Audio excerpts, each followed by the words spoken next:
Hi everybody. Thank you for having me here. It's been a pleasure being in Split. It's my first time. I'm from Slovenia, but it's either way my first time here in Split. The weather is amazing and it's really been a great experience here those 2 days. I will speak a bit more from communication and marketing part of the ICO campaign.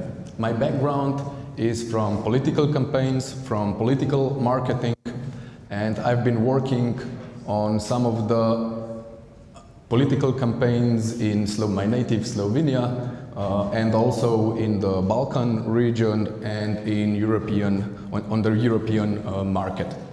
So I took the knowledge from political campaigning and strategies, and I worked on my first ICO back then in 2016, the summer of 2016. I think it was 33rd ICO out there called Economy. They're still doing an amazing job back in Slovenia. And we raised $10 million when the Bitcoin was around 680 US dollars, I believe. So it was quite a success. From there on, I went to work on Hive project, where I'm still working today as a CMO, Chief Marketing Officer, and I've worked on strategy and communication of the campaign. So I know there's a lot of people that are interested in running an ICO here today, because I know quite a lot of my friends from Slovenia that are thinking about doing it right now.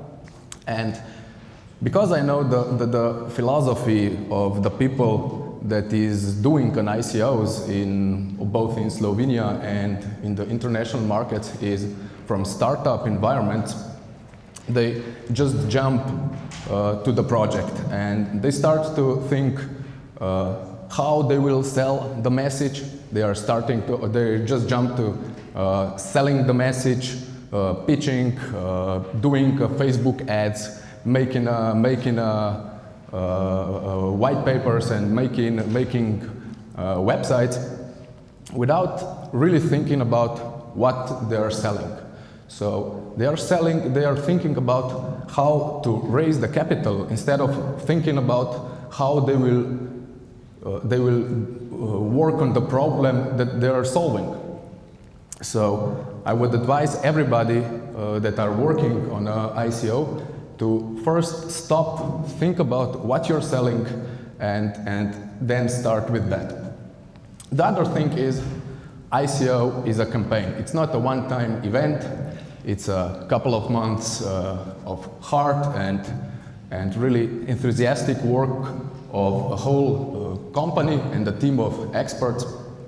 And the key elements of an ICO campaigns are content, tempo, and the direction. So what will you sell, when will you sell, and how will you sell your ICO campaign? So key elements of a successful or winning ICO: product, team, and the scalability of the product. So you have to explain to your backers or contributors, as we call, I think the legal team told me that call them contributors, is to explain that the product is simply amazing, the team behind it has experience, has the knowledge, and will deliver the product, and that you will be able to scale it to the global level. So I'm a firm believer of content sells strategy. You will always have two different communities when doing an ICO. The one will be the crypto investors, if you want to call them that way, that are going to talk about when Lambos, when Moon and stuff like that, trying to get the X10, X50, X100 out of their investments. And the other will be the users of the platform, the product, or whatever you're selling through your ICO. I believe that every campaign should be aimed at delivering those people to your project. Without it, you will be. This is just simply because it's a long-term investment into your product. The main thing when you're doing communications is to keep it short and simple. Think about it as in a political campaign. You have, every political campaign have only 3 problems, they're solving only 3 problems with 3 key messages. And you have to repeat it 10,000 times in order for people to get acquainted to it and to believe it to be true. So in our campaign, we had a blockchain-based invoice financing platform, which is the product, experienced an international team of experts, which is the team, and then the third one, the 3 trillion market, that is scalability. But then you have to dumb it down even. You have to sell one message and have one sales pitch wherever you go, and you have to repeat it, repeat it, repeat it. So we had one pitch. We were lucky enough to win Coin Agenda in Barcelona, and I'm 100% sure that I wrote it down, I think, 1,000 times. In every PR release, in every marketing material, in every tweet, in every Facebook post. And you have to do it day by day, month by month, so that the people, when you wake them up in the middle of the night, know what you were. You were a Coin Agenda best ICO. So moving from that, it's really not only what will you say, but it's equally important when you will say it. So that it doesn't happen like it's happening to so many ICOs that in the first couple of moments they raise, like Vasya said before, with the pre-sale and private sale, they raise 20,000 ethers, and then it's only 500 ethers in the next, I don't know, 2 months of a campaign. So you have to think that in advance. You have to have the stories, you have to have important news coming during the sale and during the crowd sale that will push the tempo and that will bring new investors to the project. And the third thing that is important is the direction. This is with the military words describing the command center that is working on the messages, the aviation that's bringing the visibility to the program, and the infantry that is talking one-on-one with the community. And what I believe is the winning strategy is the community. Invest as much time and money and resources into working on delivering people to your telegrams or to everywhere that you can discuss with them one-on-one. But what I'm seeing right now in so many projects is that they're giving away bounties and that they're giving airdrops for people to get them in their telegrams. I think this is a waste of money. Don't do it. It has to grow organically. It's more important that you have 3,000 people in your telegram that are really, really into the project, because this is a long-term investment, or to have, instead of having 70K people in your telegram, but those are there just because you gave them, I don't know, 3 tokens in your token sale. And what's even more important is for the project, for the ICO, to stay on track. This means that the management board or the decision makers in the ICO should not be involved in day-to-day communications on Telegram, because you lose track of what's really important. Because there you will have to the moon, when Lambo and stuff like that, and you want to be on track with the strategy that you had in mind walking into the ICO. So when you had the best idea, the best team, and the delivery, either way, you will have the troubles in paradise. So it's a make or break of every ICO campaign, the crisis communication. Every ICO has it. Vasya knows, because they had to postpone ICO just like we did with the Hive project. But there's 2 things that you have to have in mind. First, try to spin it around so it goes into your favor.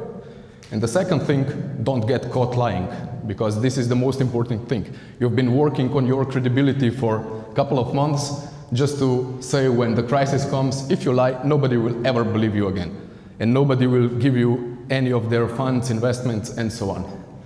So this is really, really important. We had to postpone our ICO also, explained it that it's because of the long period of waiting time for exchanges, and it went on. We even spin it around, so we were creating a fear of missing out, even with the crisis that we had. We've ended up having raised around 9 million in August last year, and we've been working on the product delivery ever since. And what happens once you end with your ICO? You have, again, the problem of two communities. The one, your backers, your contributors, that would like you to get listed on exchanges, to get you to X10, X20, X50, and would really like you to put the money into the marketing of your token. But what I think is the way to go, and I believe that the majority of projects here are doing after they finish ICO stage, is to work on delivering on what you promised. So putting money on delivery of the product instead of delivery exchanges and good news. And we've been doing it since then. We've been working on beta, demo, and platform, and we had been missing on delivering on exchanges just because I think, and Vasya can back me up again, $500,000 of our contributors' dollars spent on delivering one exchange is simply stupidity. So I hope you have some questions. I hope there's people working on ICOs had something good here, and thank you.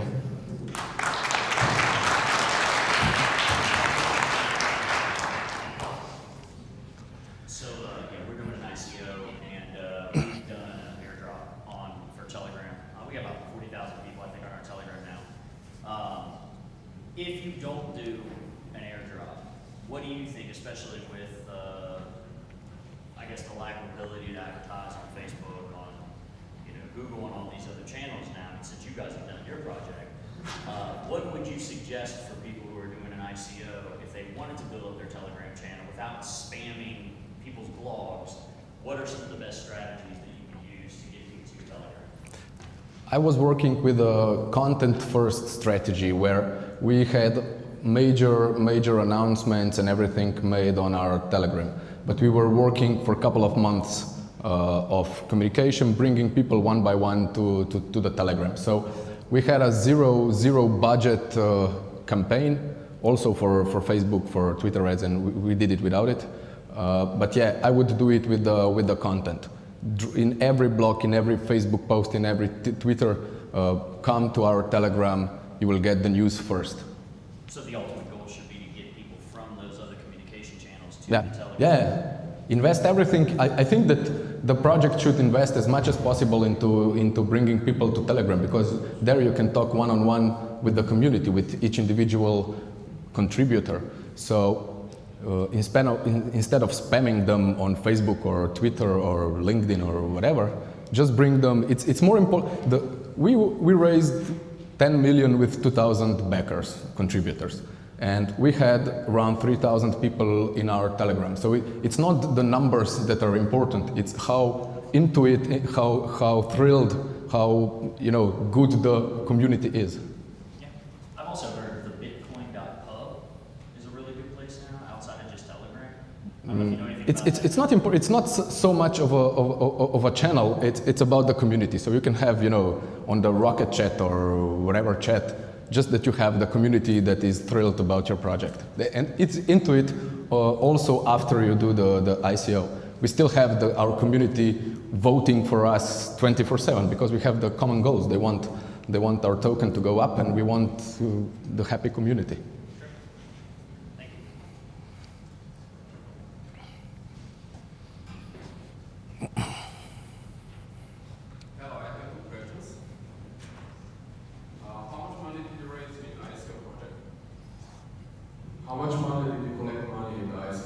$9 million.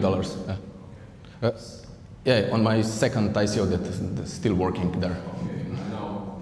Congratulations for your job. So you say you collect 9 million. The price of Bitcoin, how much? 10 million when the price was around, in the summer of 2016 it was around 600-700, and last year it was around 2000. So now you have around 100 million, something like that, and you promise to investors, so they go to the exchange stock, some crypto exchange, and you say that $500,000 is too much to go to the Hive exchange. I didn't understand this question. Yeah, I know. I'm not in charge of spending the money in the company. I'm a marketing director, but I believe that it goes up and downs. In December we had quite a bit more than we have today, but you have to look at each euro just the same as the normal companies. You cannot go spend. The problem is with the exchanges. The problem is that you're not sure whether or not you will be still listed in the days, weeks ahead. So if the exchanges will be still there, if you will not get delisted and stuff like that. I track your project, it's amazing and good job for that. Thank you. But at the same time, when you collect money from the investors to support the project, from the promoter, we promise them that they will be delivered on the exchange. But before, from the side of the marketing, we need to support and give the people the knowledge, information, how to sell our project, so they can believe and trust in ourselves. At the same point, you say that $500,000 is too much when you, at this point of the price of the Bitcoin, no matter the cost, you have still more than 100 million, it's too high. I don't think we have 100 million. I'm quite sure we don't. But yeah. I mean, this is my opinion. So the friends and in the company might think otherwise, but yeah, I still think that the 500, half a mil is different. We can have a coffee after it if you want.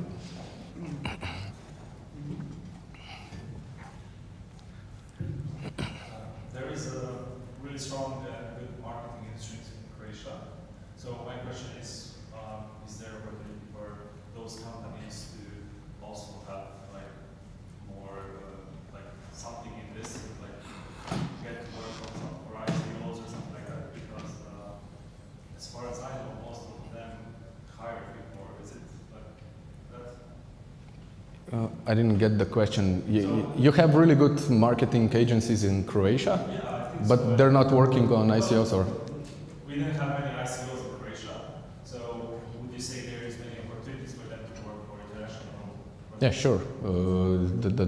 I mean, it never before happened that the money was coming to, the funds were coming to Slovenia, and that people from Slovenia could be working on international projects just like that, that we're working right now on in the blockchain sphere. But yeah, I'm a firm believer of having a team established in your ICO company, not just outsourcing everything from the development to marketing to sales to everything, because when the ICO ends, then you're left with just the money, but and without people trusting the team and the team that delivered the ICO. Yeah, but otherwise, yeah, I'm sure they can work on amazing projects. Yes, thanks for the presentation. I think I just want to say that the marketing for ICOs is going to be really tricky because of the securities law, because this is still being regulated. But for instance, if the US says that the US regulator says that a token is a security, or if somebody in Switzerland, European Union says that something is a security, this means that you have to issue a prospectus. You can do all the pump and down practice that everybody does because this is illegal, and you have to comply with the civil and the financial law. So this is my personal recommendation. My personal recommendation is that if you're going to run an ICO, please don't sell the token, okay? And probably you should wait until the regulator brings some clear guidelines.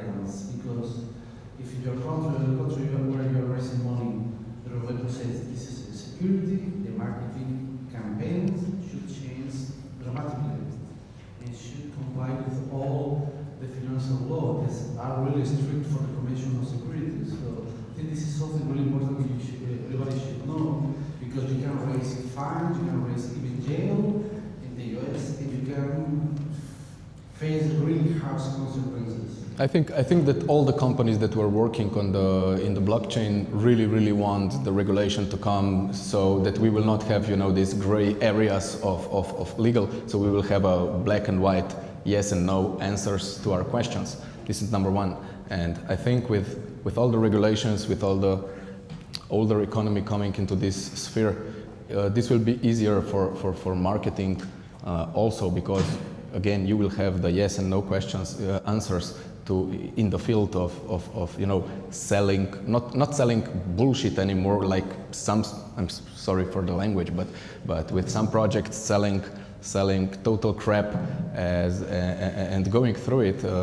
Yeah, I think that the regulations, when it comes, they will just flood out all these projects. I hope. That's what I'm thinking about. What regulation applies for marketing practice?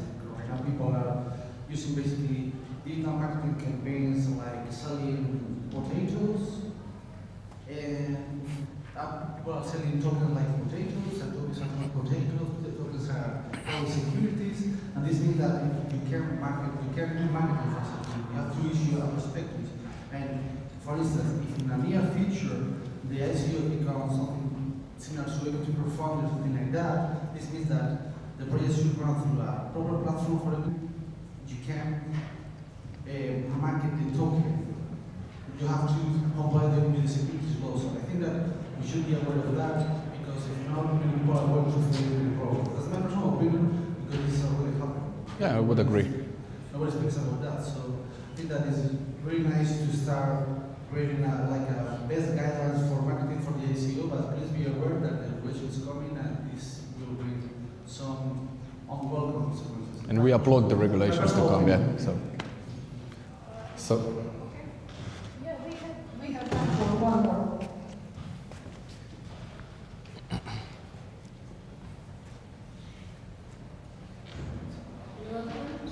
I have a question about the marketing after the ICO. Has it changed, and if so, how has it changed? Just as I said in the presentation, you have two different communities after your ICO.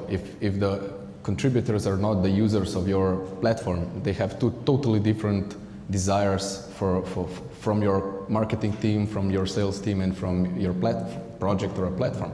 So yeah, it changes dramatically, but my advice to everybody is to market the product and don't ever market the token price or market the token just for the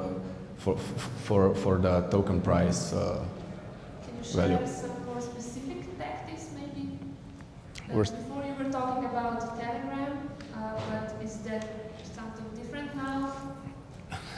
Yeah, I have my personal feeling about communities on Telegram is that they're amazing. They're your best friends, but they can also be your worst enemies sometimes. We're launching our product really soon, and we're thinking about having the Telegram for the users of our platform, also for the Q&As and everything.